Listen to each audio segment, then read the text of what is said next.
Hey, welcome to Huck and Buck Farm. My name is Andrea Haritos. In case some of you are new to my little Facebook, YouTube, Instagram channel. So today I have been chomping at the bit. I've been extra busy doing everything and anything except seeding. It is time for me to get these seeds in the trays so that I can start my flower garden. I kind of cheated and did some stuff early. Let's try. I planted some basil. Us farmers just cannot wait until the spring. When it's winter season, we almost go into just, I don't know, withdrawal. So this is basil, sweet basil, and I did some lime basil, but it is taking forever for lime basil to grow. So if you can look real close, if you see any little buds, I don't know what my tray is doing, if you could tell, but yeah, very little lime. So I'm gonna have to probably do another tray of that. But the sweet basil, shoot, I might get some tomatoes and some basil and some balsamic vinegar later on today and snap off a few of those leaves. But so I've decided to do, there's roosters in the house, so y'all just gonna have to bear with me. That's Robin back there crowing, and now Blue. I need y'all to understand, I'm trying to do a little video and you guys were quiet, and now you guys want to start crowing. Like, come on. They don't care. And then my video screen is too short. So let's just continue. I get my seeds from, and let me start off by saying, my husband, Michael, love him to death. He is the one who has gotten me addicted to gardening. I've taken it to a different level in reference to all the different stuff that I want to do. Like I want to do like a prairie garden, you know, with a bunch of flowers that are going to attract the pollinators.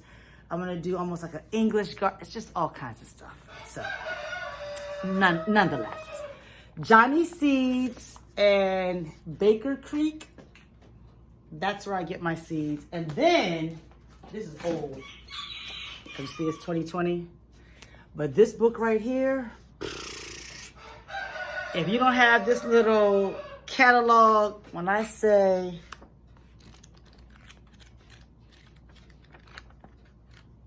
look at that, look at that, look at that, look at that. What? Get you one. It's the seed catalog. And I have the, I don't even know if I got 2023. I think I just had 2022 upstairs. I keep it in my car also. Like when I'm sitting in traffic, I love traffic because I can read. So moving along, let me put these books down out of the way. Let me show you guys what I'm doing. So a couple of YouTubers that I follow, they've gotten me addicted to certain flowers, and they've given some awesome advice on how I can actually calculate how much seed I need, so you're not just buying random amounts of seed for freaking no reason outside of the fact that you just love flowers, but it's too much. So Johnny Seeds, if you go to their website, in their menu, I'll have to actually like maybe post it some kind of way, but in their menu, you actually can go to a spot or a place that states how you can actually calculate your seeds. So if you know how long your row is, how many, like for example, my row is 50 feet, and I want to do, within that 50 feet by 3 feet wide, I want to do 6 rows of snapdragons. So it'll calculate how many seeds you need to actually buy. So this particular, aren't they beautiful? My fingers out the way. So these are the Snapdragon seeds that I purchased, and it's 600 seeds in a pack. So you know these jokers are tiny. But as you can tell, I've done my calculations on the back. So if I want 48 inches wide, which is basically 4 feet, I'm gonna plant 8 rows of these beautiful Snapdragons. My row is 50 feet long. They're 6 inches apart. That's the other part. You need to know, you need to place in that calculation how far apart your plantings are gonna be. It tells me that I need 600 seeds. So this particular pack has 600, but I don't wanna actually plant this entire pack based on color. So I have another one, which Johnny, I don't like.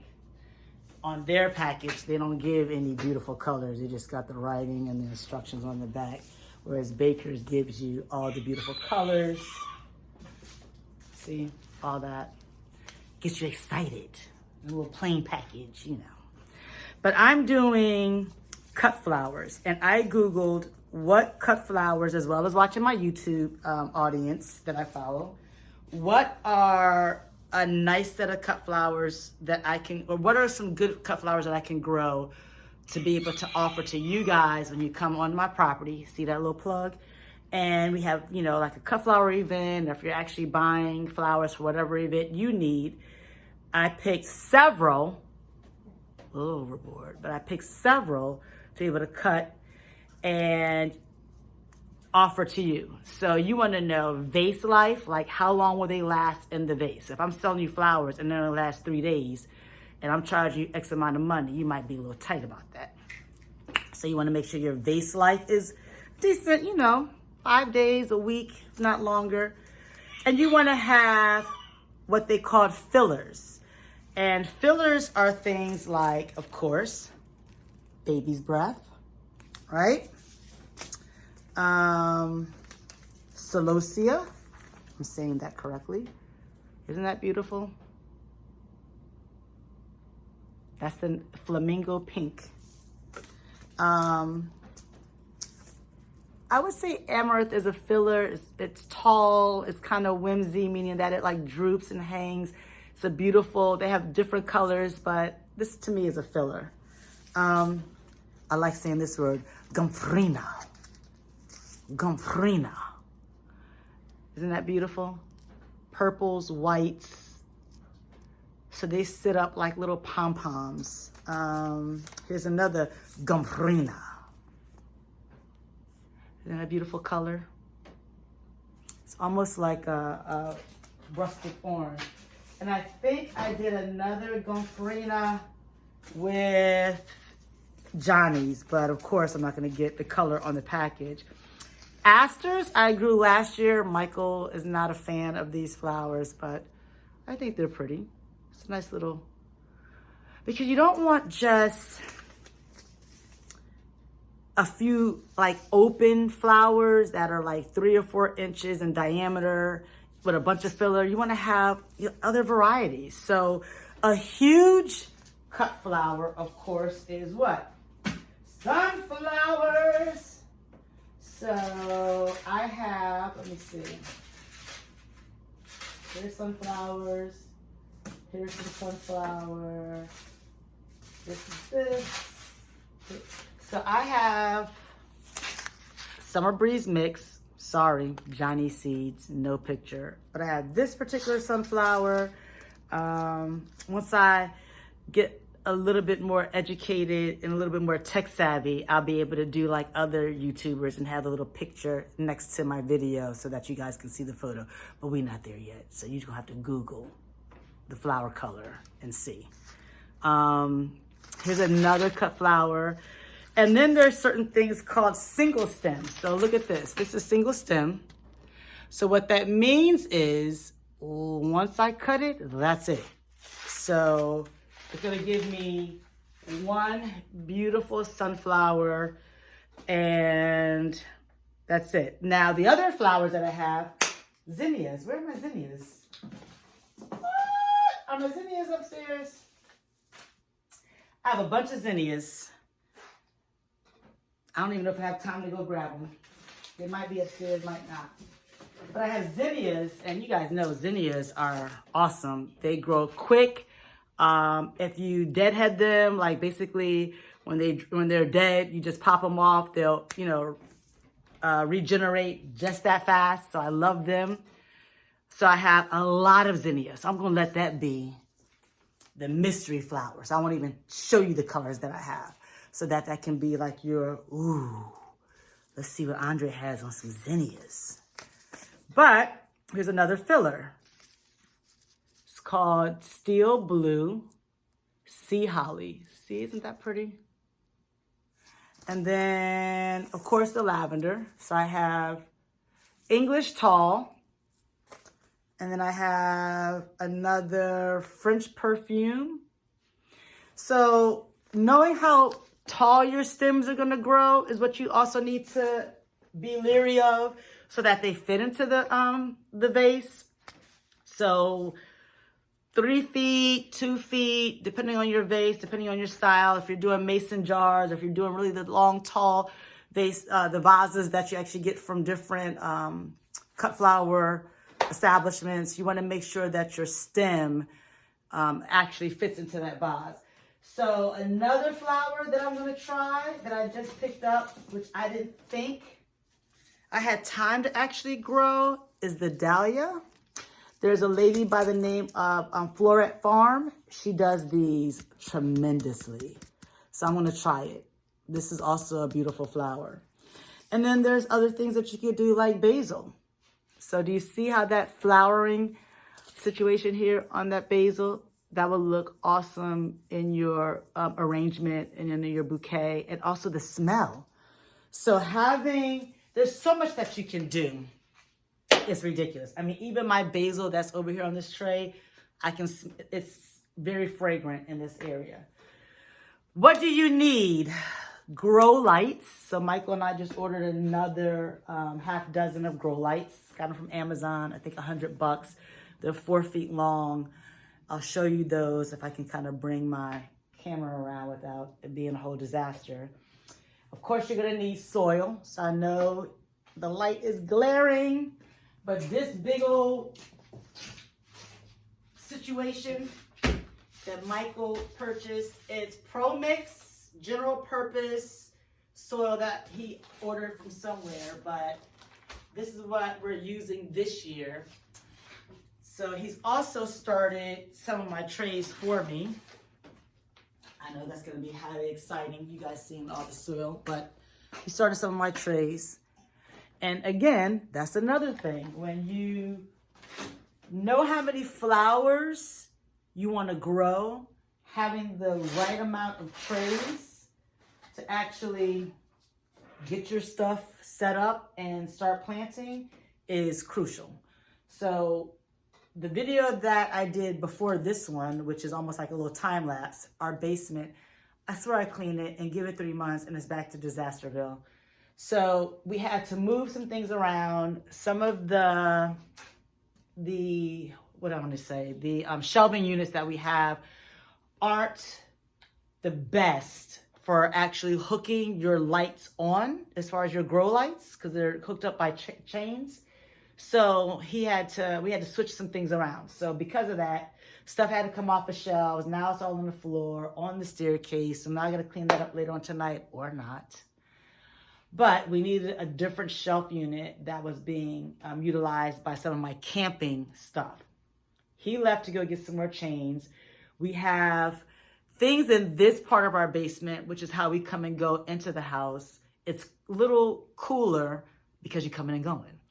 But through those doors, which is where our heater is, which is where we have the brooders for the birds, that is where we actually start the growing because it keeps heat a little better. We have a heater back there as well. Plus, you got the heater for the baby chicks when they come. So everything is kind of like greenhouse. He has his little thermometer, temperature reader that we use to make sure everything is not, overdone. But that's where we start the seeds. So normally when people drive past our house and there's a whole bunch of blue, red, yellow lights, it looks like, we're doing some other stuff, but we're really just growing seeds. and plants and veggies. So I'm going to now, let me give you another thing, start the snapdragons. I'm gonna probably do the gomphrena. I'm probably gonna do, I had cosmos too. Cosmos, I'm gonna probably start. So one of the things that you wanna read, so some of you who already garden, I know you already know all this. So I'm just trying to tell the people that don't know. But on your package, where it gives you all that wonderful information, let me see if I can zoom in, zoom out. So this particular snapdragon, it will start sprouting 7 to 14 days after I have it in the seed tray. The ideal temperature is 60 to 90 degrees. Now, 60 to 90 degrees Fahrenheit. So let me tell you this. It's funny that literally back in the day, I can give a flip.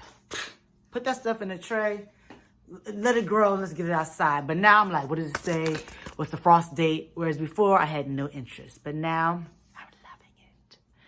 So the temp, seed depth, surface sow, plant space, either 6 to 12 inches apart. So I can either do 6 inches as the minimum or 12 inches as the max.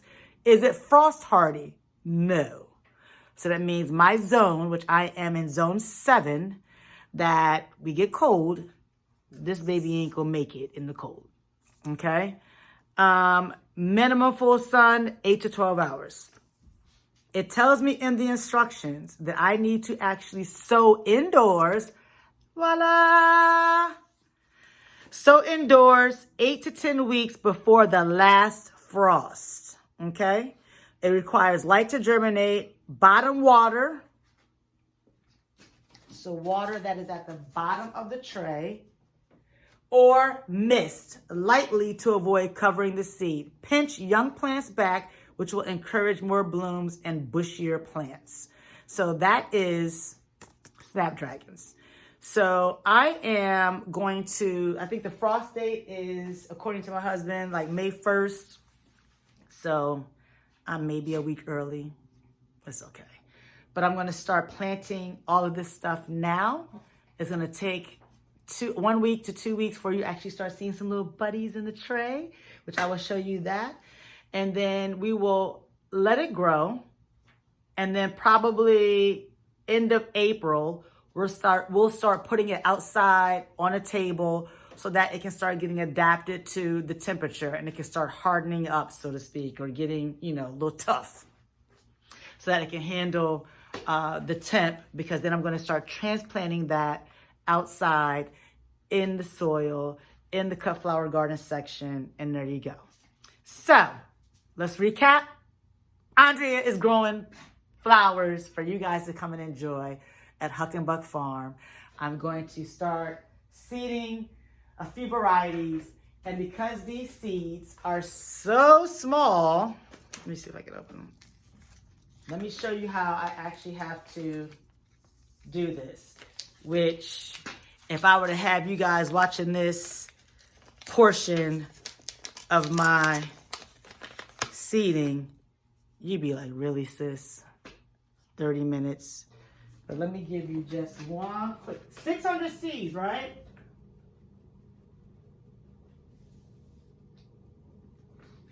You might not be able to see it. I can't even breathe heavy. You see how little those seeds are? I can sneeze right now and be mad as a boot because I would literally lose 3, 5, 9, 10, 11, 12 seeds. 12. So I have to use these to pick up and plant. Now, somebody else who's a gardener knows how to do this in a more efficient way besides tweezers, picking up these small seeds. Sometimes I will use toothpicks, and I will tap the bottom of that toothpick to actually pick up one at a time and put in the trays. Watching paint dry, I get it. But that is what I have to do. So let me do it. Let me be smart just in case some don't fall into the bag. They at least fall in a tray. Perfect timing. So the husband's home. So now I gotta end my show. He's gonna come walking in the door and stress me out and tell me that I'm not doing something right. So Huck and Buck Farm, give us a call if you're looking for eggs. We'll be selling meat. over the summer as well. We're going to be having events. Dog, stop. Huckenbuck Farm, Andre Heritos, Plant and Cut Flowers. Call me again, 302-354-4271. But I would love it if you guys actually, for free, subscribe to my YouTube channel, Huckenbuck Farm, liked it, and subscribe. Our goal this year is to reach 1,000 subscribers, and I need 4,000 hours of watch time in order for us to actually receive some type of monetization from our YouTube social media channel so that it can help us actually do more of this, have events to show you guys. Thanks for watching. Subscribe, hit the like button on Huckenbuck Farm YouTube. Thanks a lot. Toodles.